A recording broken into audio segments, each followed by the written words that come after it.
Let me begin by introducing myself. My name is Michael Waterson. I am the director of the National Opportunity to Learn Network here at the Schott Foundation for Public Education. And I want to welcome all of you to this very exciting discussion this afternoon, talking about movement maestros, young people who are quite literally changing the game and transforming the civic space in some very, very innovative and interesting ways. I invite you to sit back and enjoy the discussion this afternoon. Schott Foundation, the Schott Foundation is a philanthropic intermediary, which in short basically means we work very closely with philanthropy to move resources to the field, specifically the education justice field. In the Opportunity to Learn network, within the Opportunity to Learn network, we have somewhere in the neighborhood of about 43, maybe 44 grantee partners spread out across the United States, divided into three regions, the South, the West, and the Northeast. In many instances, a number of these organizations are very directly involved in movement building, running campaigns related to a variety of issues, such as the presence of law enforcement in schools, curriculum justice, identity justice, just a wide range of issues, ultimately that are designed to ensure that young people have access to a full and uncompromising opportunity to learn. Part of why all of that is important and or connected to our discussion this afternoon is because, as I'm sure all of you know, these issues are very directly connected to issues of democracy. When we think about everything that has happened in this country, perhaps over the last century or more, certainly going back to Reconstruction, the vast majority of the significant adjustments that have been made in this country that favor democracy and that favor fair play, and not only in this country, indeed around the world, many of those movements have been led or catalyzed by young people, which leads us to a question when we consider the current political moment that we are in this country and certainly around the world. What is the role? What is the transformative role that committed and dedicated and focused young people are playing in terms of reshaping the civic space? And how ought we pay attention to that and ultimately resource those efforts and initiatives? And so the Schott Foundation has been having this conversation for quite some time with our partner in this afternoon's webinar, Seek Common Ground. And I just want to pause a moment to invite my colleague from the Seek Common Ground, Sandy Boyd, to introduce herself and just say a quick word about her organization. Sandy? Thank you, Michael. This is really exciting that this webinar is happening today. Michael and I hope this will be the first in a series of webinars where we can feature some of the amazing work that young people are doing in terms of organizing and journalism and research and all of the ways that young people are really shaping, very importantly, really critical conversations. And it's very appropriate that we would kick this off with a conversation about democracy and the way that young people are talking about and thinking and shaping democracy. And I'm just excited about the conversation and excited about our partnership with Schott and appreciative of your continued support of young folks and organizations in this space. So just excited to listen to the conversation. Thank you. Absolutely, absolutely. So what we're going to do this afternoon, in a couple of seconds, I'm going to introduce you to our featured panelists, our experts for the afternoon. And I'm going to invite them to say a few words about the work that they do within their respective organizations. But then we're going to do something a little bit different. We're going to ask each of you to select a breakout room to spend some time with each one of our individual panelists, uh, having an opportunity to deeper dive, if you will, into the work that they do, understanding perhaps gaining an understanding on a deeper level of some of the opportunities and certainly some of the challenges that they face and how they are navigating those challenges to make a difference in our world. So we'd like to spend some time doing that. And then I will invite everyone back so that as a group, we can share highlights of the discussion that occurred in the breakouts. Ultimately, the idea of our time this afternoon is really to sort of democratize the understanding and hopefully the appreciation of how these absolutely dynamic young people are really transforming democracy for the betterment of all of us. So having said that, I want to take a couple of minutes to just introduce our expert panelists this afternoon. And the first person I'd like to bring to the mic, my little Steve Harvey moment, not quite as good, is Mr. DJ Yearwood. DJ is with Vote 16, and he is based in Kansas City, Missouri, kind of sort of my old hometown. DJ, if you wouldn't mind, just take a moment, introduce yourself, say a little bit about Vote 16, and if you would, I'd like you to respond to one question so folks get to really know you a lot better. And that question is, what's the passion that drives you for the work that you do? Yeah, well, thank you so much for that introduction. And my name is DJ Yearwood. I'm the founding director of Vote 16 Mo. And Vote 16 Missouri is a statewide effort initiative to lower the voting age in Missouri's nonpartisan local and school board elections to 16. And I I'm excited to be here today to talk about some of our ongoing work and some campaigns we're getting ready to launch.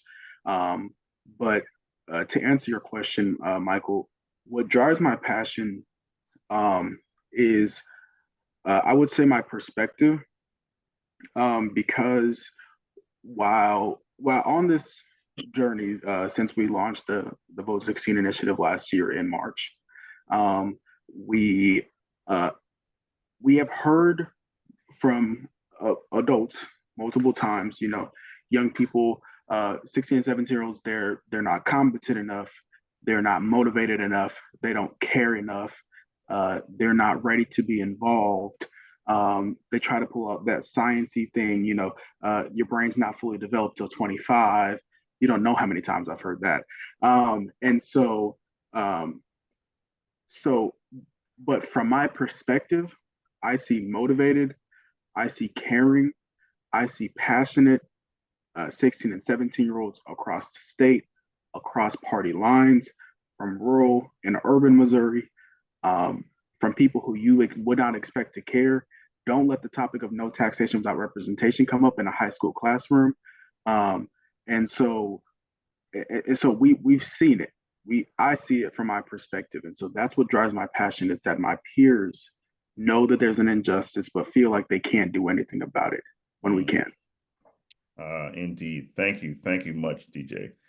I want to turn to Rida Karim. Rida is with the National Student Board Member Association. Rida? Hello, thank you for that introduction. My name is Rida, and I'm in 11th grade, and I serve as the student board member in Northern Virginia. And then I also serve as the East Regional Vice President for the National Student School Board Member Association, also known as NSBMA. And a fun fact about NSBMA is that it was the first association to be built by student school board members and for student school board members. So the work we do is very impactful in that regard. And my specific role encompasses working with other student school board members to uplift student voice and expand the role of student school board members. And I specifically work on the East Coast as the East Regional Vice President with other student board members to support them in their capacity and also expand the role of their position. And what about the passion that drives you, Rida? I would say within NSBMA, there's so much unity, and that definitely drives me. There are thousands and thousands of school boards across the nation, and so to be able to connect with them and learn about the different initiatives and projects they're working on is really empowering. I remember when I first stepped into the role a few months ago, it was very daunting at first just because I didn't have any prior experience, but once I got involved with NSBMA and I learned about the other student school board members and what they've done and what they've focused in on to help themselves succeed in the role, it definitely helped me. And just having that community and a sense of unity is really helpful. It's almost like a family. So that's definitely what drives my passion is the unity we have together. Outstanding, outstanding. Thank you, Rida. I now want to introduce Nancy Xiong from Arise in Rhode Island. Nancy, I hope I'm pronouncing your last name properly. I probably am not, and I apologize.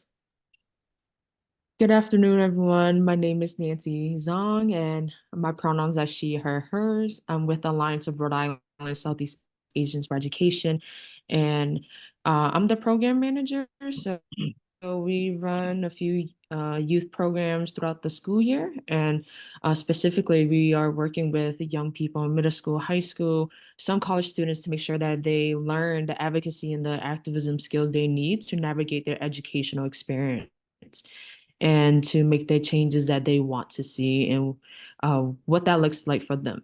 So what really drives my passion in this work is to make sure that young people, especially next generation and young people like me, have the skills and have the resources they need to make sure that they can do whatever they want and to make the changes they want to see.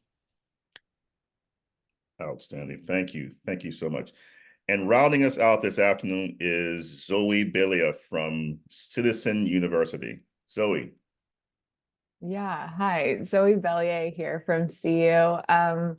So I work on a program that we run for high school sophomores and juniors called the Youth Collaboratory, and we really think about the Youth Collaboratory as sort of a practice space for young people who are really excited about activating their civic power and circulating civic power in their community to come to us with what matters most to them, with a clear-eyed vision of what's important in their community, and get the opportunity to receive support, frameworks, relationships, and most of all, like a network of other young people across the country who are also excited about taking civic action around the issues that matter most. So I really get to, in my role, sit kind of to the side of this buzzing hive of youth power practitioners and weave together the connections that can strengthen their work. And I really think about trying to weave together those connections that can strengthen their work today, this year, and for a lifetime, helping young people to step into sort of a civic identity as a person who cares and who knows that it's possible to try to make the project of our country work better for more people more of the time. So I think this idea of weaving is really a passion of mine that drives me, having the opportunity to see in real time that we're greater than the sum of our parts when we find ways to overlap and work together and encourage each other along the road really matters to me and lights me up, and knowing that we don't have to constantly get separated into the silos that the world sort of predetermines for us, but actually that we can start to break down some of those barriers and live in the space between is really valuable to me in my work. So that's what I have to say this morning. Thanks so much, Michael. Thank you so much, Zoey. So I actually kind of want to start with you, Zoey, because you mentioned civic identity. And I think in one of the previous conversations you and I had, we talked about this idea of building civic muscle. So when you think about the variety of folks, colleagues, and friends who are arrayed here with us today, talk a little bit about what that means when you talk about building a civic identity and how you think that relates to sort of transforming the civic environment, the political environment, particularly given where we are today. Yeah, totally. So I think one thing that is so important about encouraging young people, being a young person who is encouraging their peers to show up and be in the practice of trying to create the world that we want to live in, is that it sort of brings into the system at this really key transitionary time, this sort of like liminal space in the transition between being a child and being an adult, an opportunity to say, I am not only going to join this effort right now in this moment, but I am going to cultivate a practice of joining, cultivate a practice of listening, cultivate a practice of power that is going to be part of my identity as I move forward into the world. And so I think for us, it's super important to find as many ways as possible we can to support specific student projects, and all of our students define for themselves and lead for themselves an action project. But it's almost an underlying priority is really to make sure that whether or not projects are 100% successful or run into roadblocks or whatever the case may be, that we're building together the skills to continue to try, and building together the sort of lenses to look at the world with a spirit of civic faith, civic love. These are things that we talk about in our organization, which is really this idea that we're all better off when we're all better off, and we're going to need to build a lot of skills and make a lot of relationships and create a lot of habits and wrap those things up with a lot of ceremonies and celebrations and rituals in order for this to be a lasting project that we can stay committed to over time. So I want to turn to you, DJ. Just a short ways down the street from you in Topeka, something very major happened some 70 years ago. I'm talking about the Brown versus Board of Education decision. Can you say a little bit about what you think is most important and could result not only if your organization is able to lower the voting age in Missouri, but certainly if other states might follow suit? Yeah, so I'll start off answer that question saying recently, New Jersey's largest city, Newark, lowered the voting age in their local elections. And prior to that, some other municipalities across the country have lowered the voting age, starting with Tacoma Park, Maryland. And what we've seen and is exactly what we would hope to see: increasing civic participation amongst young people.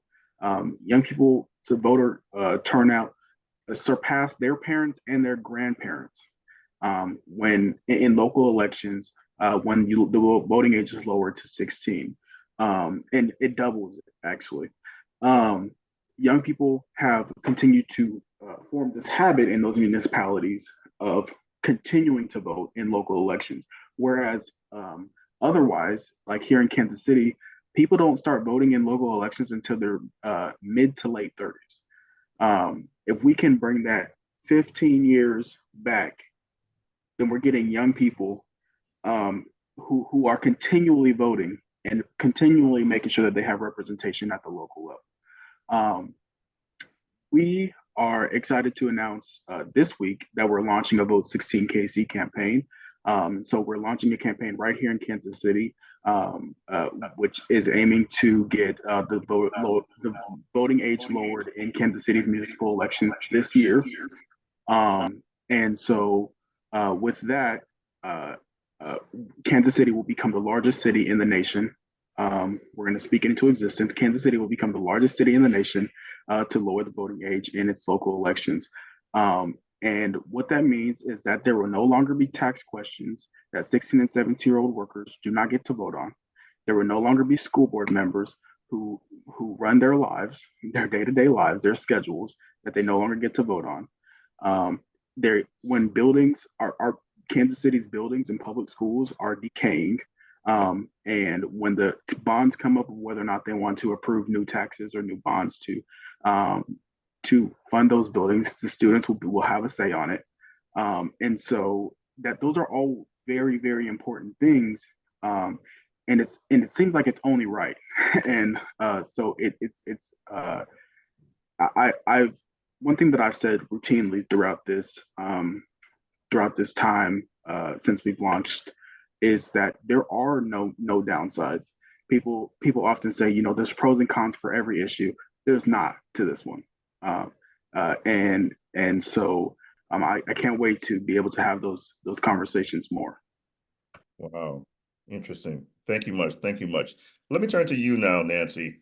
Tell us what for you, for members of Arise, and the folks that you work with and serve in the community there, what would you say are some of the primary challenges or difficulties that you all encounter in doing your work? And talk about how you navigate through those challenges so that you're ultimately successful in what you're trying to do. Yeah, so in Providence, there's a lot going on in Providence specifically in terms of like the school district, school board, and then the Rhode Island Department of Education. And in terms of like working closely with the school district, the the school district was taken over by the state. So we can't go directly to the school board because they don't have the full power. We also had to go through the Commissioner of Education, K to 12. We also have to go through like state legislators to get things done. So there's a lot of layers in terms of like who are we targeting? And then also like making sure our young people understand what is going on in their schools. Like why exactly are teachers like quitting and like what is going on, and how do we mobilize young people and teachers to work together instead of like against each other, understanding the circumstances. So yeah, there's just a lot of layers in terms of like who we go through, especially with Providence. And then we also work with young people in other school districts, like Cranston, Warwick, Pawtucket, but majority is Providence and with the young people that we serve. And then with our youth programming, we're making sure that they're equipped with writing testimonies. They know how to pass, like how to testify for certain bills. And recently, we've been having a few hearings in terms of like suspension bills, some trying to pass same day voter registration bill today, which is being heard soon later. So. Wow. Okay. Okay. So Rita, let me turn to you now. When I think about um, school board activity and the decisional processes that we see play out every day, and in a lot of cases, we're seeing a lot of drama happen at school boards all across the country around a lot of bread and butter issues. From your perspective, as a student board member, and you think about the organizing work that you all are doing with regard to other student board members in other parts of the country, and I really see this as a critical sort of a link in the democracy chain. The same as Nancy, talk about some of the challenges that you all face right now and how you're sort of navigating through those at the school board level. Yeah, that's a great question. I think something unique about NSBMA is that we focus on students sitting on school boards, like you said, and that is the only position you can be elected into office when you're under the age of 18. So in terms of challenges we face as a nation, I would say challenges that we would want to tackle would be giving promoting and like giving students like the ability to vote, because again there's so many of us and we have a say in what can be done, but we don't necessarily have more of an impactful contributions. And so I think by starting that initiative and tackling the challenge of giving these students voting rights would definitely lead to a more inclusive and like democratic and responsible educational environment to then help amplify the voices of these students in the decision making process, because at the end of the day, it comes down to us, and students deserve to have a say in what's being decided for them and how they're getting affected. And then I would say another challenge we hope to tackle as NSBMA is to just improve training for student school board members, because oftentimes when you step into the position, it can be daunting and you don't necessarily know how to work around the different intricacies you can face. For example, newcomers might have to quickly grasp skills like intergenerational collaboration or just having general knowledge of procedural knowledge, including like the Roberts Rule of Order. And so I think that tackling that challenge of training and ensuring that we have comprehensive resources for new student school board members will be able to effectively ensure that they're able to fully represent the students in their respective districts. Just share a little bit about some of what was discussed in that breakout. Yeah, we talked a lot about intergenerational collaboration, especially because sometimes there's that inevitable barrier of having different perspectives when you're at such a large age gap. And so we talked about different ways students can help adults see the issue from their perspective. And we also talked about why it's important to help the adults see the issue from the student's perspective, because at the end of the day, when state boards and local school boards are making decisions, it all comes down to the students, but those decisions are being made by adults. And so it's really important to be able to help the adults from the student end and help them see what we're seeing through our lens. Anything you want to add, Darius? I think Rita got most of it, but we touched on the importance of connecting youth leadership, the student leadership movement to the broader civic engagement movement, something that both DJ and Rita talked about earlier in our conversation. Okay, great. Let me turn to Nancy then. I think Precious, you were in the same room with Nancy. Yeah. So I wonder if you all could share a little bit about what came up in your breakout. Yeah, so anyone from my group, feel free to also add in. But our group, we really talked about like how do we make it more accessible, easier for grassroots organizations and who's actually on the grounds doing the work to apply for these funds? Like how to, instead of it being like 15 pages, like is it funders like showing up and meeting us where we're at, whether that's at a rally or like in our youth spaces, and just witnessing and building community with us while also acknowledging the different power dynamics that are going into play. And then also like what are the different types of funding streams that would be helpful for us, and is that like unrestricted funds or multi-year funding? Yeah, so anyone from my group, feel free to jump in and add on as well. Yeah. Yeah, Okay. I'll try. Oh, Please go ahead. No, go ahead. no, I'll chime in a little bit. I mean, we had a really good kind of fruitful discussion around ways that, you know, funders can be more impactful in really funding civic engagement and youth-led advocacy work, and just also thinking about, you know, Allie, sorry to call you Al, but I'm calling you in, Allie, to really elevate the work of our grantees and being able to have more webinars and conversations such as these, where you have grantees and funders in the same space who can, you know, really advocate the work and amplify the work of their organizations to funders they may or may not have come in contact to, but also, you know, saying that generated operating funds are a great funding stream for a lot of youth advocacy organizations. Great. Zoe, how about your group and whoever was in there with you?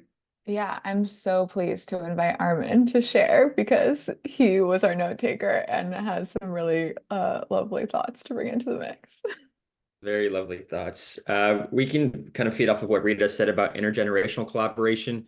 We spoke a lot about interorganizational collaboration and just building the back end together And that allows for a couple of things, not just for us to work together, but for us to not repeat costs, recreating the same systems that other organizations have in place, which then allows us to go into something that we all spoke about, which was funding the people that we're serving so that we can uplift their voices so that they have the opportunity to come forward, take that time to speak about their experiences or to serve the community themselves. So just working together to make ourselves more efficient and effective in serving the communities that we want to serve. I think that really highlights our conversation, but it was just a great time. Did I miss anything? Yeah, well, I would just add also this sort of tension, and I think this is inherent in what you were saying, but like this tension between process and product, and like how can organizations and funders be in relationship to figure out the right pace that really supports the work in the long term. Yeah, I think Paige gave us a great example of a program that it's about 3 or 4 year program where they began with the youth talking about what kinds of policies they want to start, rather than sort of starting with a policy and getting a response. Right, Paige, I mean, you want to just mention that, and I want to preface that by saying this is the model I think we were all talking about in terms of longer term, really trying to support the kind of scale change that we want to support, and how that has to be built through an infrastructure. And so Paige talked a little bit about that program, and we all sort of thought that that's an interesting model. Yes, thanks, Melissa. I can share a bit about it. And we actually partner with Arise. So we work with Nancy really closely on this work. But it's a multi-year funding we received to create anti-racist policies, starting with the youth and parents. So we received the funding, which we subcontracted out with 4 youth and 1 parent organization, and really started with them and said, like, what do you want to see? Like, what campaigns are you already working on? What can we do on a policy level to really advance what you all want to do? And so we started with them, and we created the table of what this would look like, how we work together. And there was no preconceived ideas of like what the policy would be. We had no idea. We just knew what the process would be, and that was to start with youth and parents. And then we identified with them, like, what policies already exist, what do we want to add on to, build on to, and the students led the process. And they came up with 4 or 5 policies that they really wanted to work on. And then as the policy organization, we are at Rhode Island Kids Count, help them work out language. We connected them with policymakers. They selected the sponsors for their bills. We then partnered with Brown University, who came in and did some research on some of the questions that youth and parents had to really bolster the bills that they wrote. And now they're at the State House, and there's actually 1 bill up for hearing tonight that Nancy had mentioned.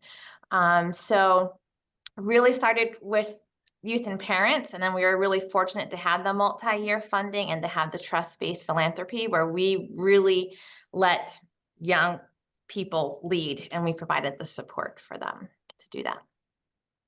Very cool. Very cool. DJ, how about you? And maybe Sandy, if you could chime in as well, or anyone from that group. Yeah, so we really got to the genesis of the importance of this campaign and the effort itself, but also the fact that, you know, campaigns across the country have different needs, as some states have different restrictions on how you can lower the voting age in certain elections. And so here in Missouri, we have an amendment to the Constitution that prohibits most municipalities from lowering the voting age on their own. However, Kansas City has an exemption because they have more than 400,000 inhabitants. And so the genesis of, you know, how to first get a campaign started across different states in the country, the importance of having young people leading and making sure that there's resources for young people to lead, because as a young leader myself, whenever I started this campaign a year ago, there was not many people willing to invest in the idea or me, right? And so, particularly because of my age, right? And so, investing in young people, making sure young people have the resources that they need. Here in Kansas City, we're excited to announce the launch of Vote 16 KC, in which we believe will get at least on the ballot this year. And in preparation for doing such, we anticipate that we'll need between three and $400,000 to lead an effective campaign. And so, and win those rights for young people. What I particularly wanted to communicate to this larger group is what continues to drive me is the fact that while in the urban core of cities, there's so much turbulence that's going on for students. And while typically the public at large expects parents to advocate for their students' interests or perspectives, it just doesn't happen. Whether the parents don't show up to the school board meetings or they just don't vote in school board elections, it just doesn't happen as often as it should. However, when students have the ability to vote and have the ability to see a direct connection to their perspective, and if there's no changes brought about, then they're able to have some sort of impact. They more than double their parents and their grandparents in showing out and turning out for participating in those elections. And so, as we're fighting for young people to be able to vote, as something that Rida and I had talked about earlier in the call, as it's just so important to public education and community, just in general, and the overall movement, because all the things that we've heard as arguments against young people voting, they're not educated enough, they're not ready. It's all things that we've heard in the past, right? For whatever group that people wanted to limit from voting in the past, they said that people of color and women didn't have enough civic education to vote, right? Until we got them the civic education that they needed to vote, right? So when we provide young people the opportunity to vote and the opportunity to have access to meaningful civic education, like we're doing here in Missouri, we're working to do here in Missouri, there's a huge impact that follows. And if I'm missing anything, Sandy, go ahead. No, I would just say, I would just want to tell a little story on DJ, which is that a year ago, he told the story about how a city councilwoman said, absolutely not, no way, we'll never support 16-year-olds voting. And she's changed her mind.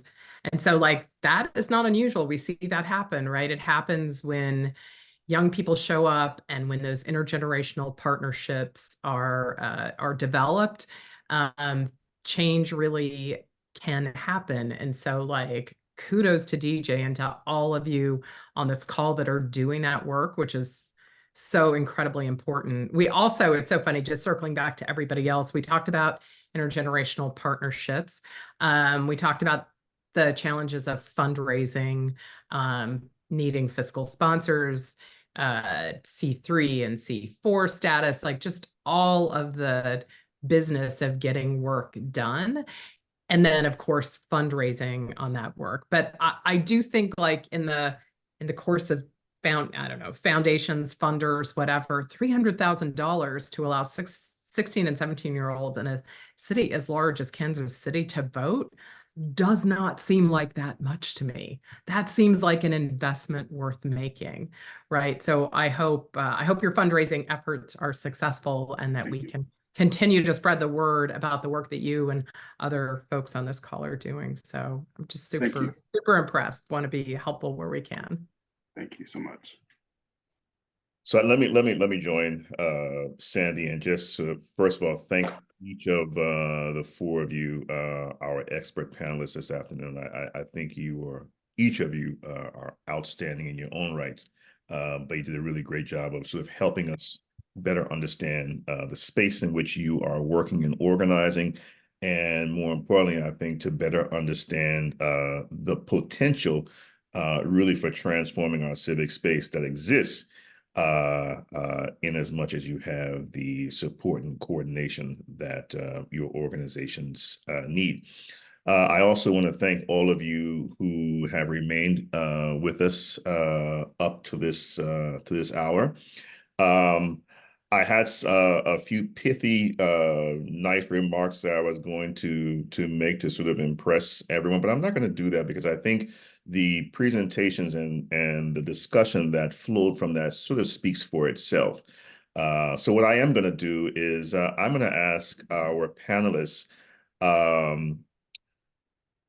prior to us ending, two things. One, there is a feedback form that is in the chat. I would ask each of you here, if you wouldn't mind, it would be of tremendous help to us here at the Shot Foundation, if you would fill out that feedback form.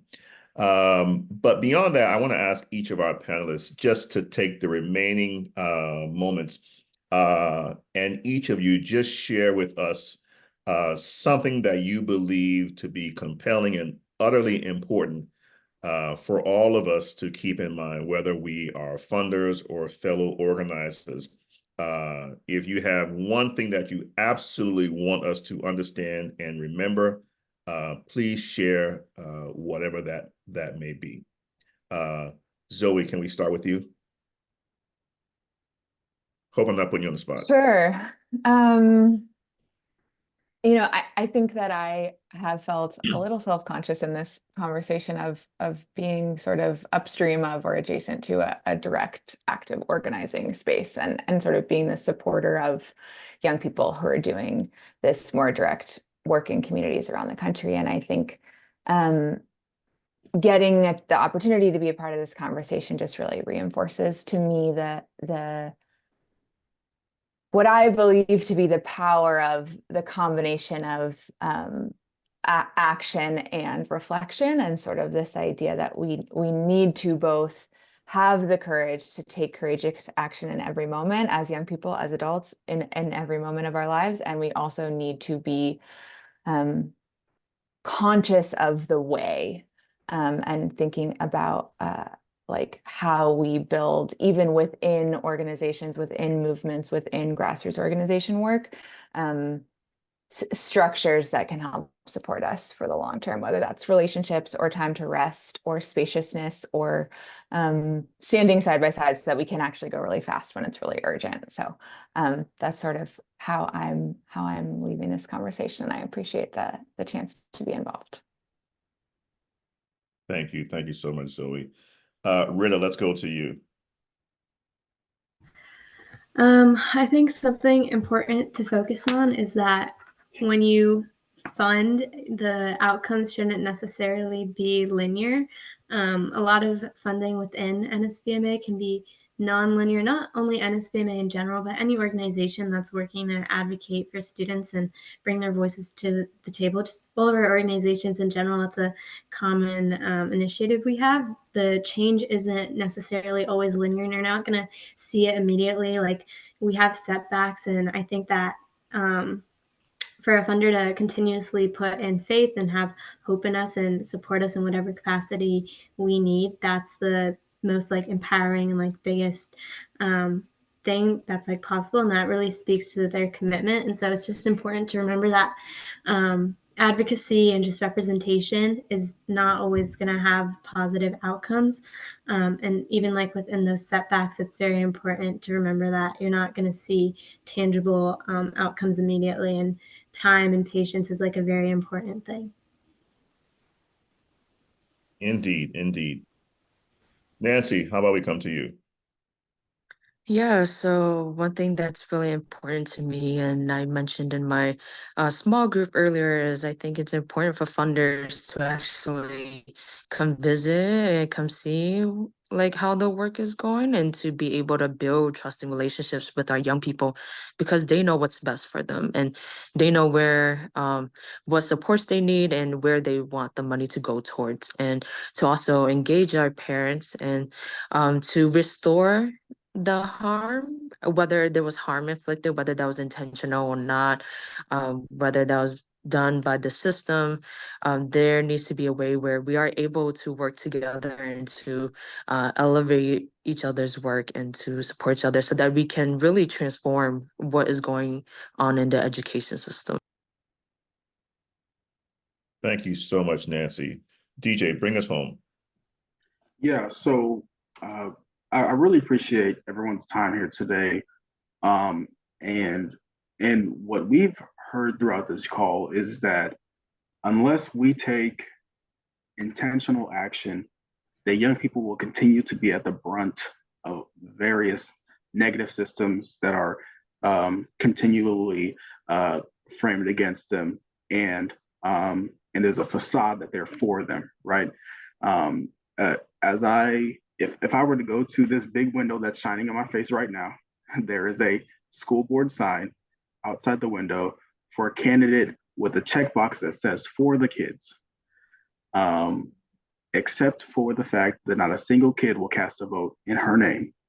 Um, and so, and on top of that, that this very candidate has not done a single interaction, and I checked today, it has not done a single interaction that is focused on getting the perspective of the students that she's running to represent.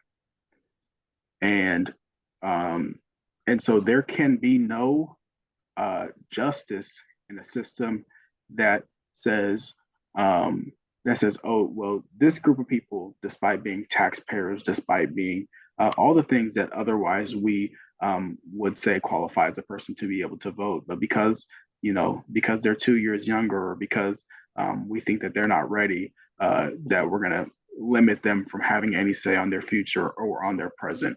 And so investing, like Sandy said, making an investment that really is kind of miniature compared to the investments that happen around the country. It's really kind of a microscopic one, seeing different investments that are being done from around the country, making that small investment into young people in Kansas City, which will then have a ripple effect across the country. A city with nearly 600,000 people, that's a large city to have such a huge impact on.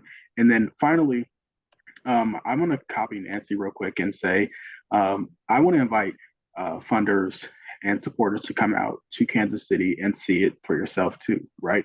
We will be hosting a fundraiser in mid to late May.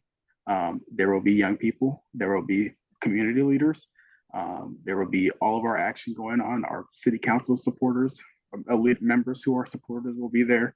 And so I want to make sure that I extend that invitation to you guys to come out to Kansas City and get a look at what we're going on as we're launching our initiative too.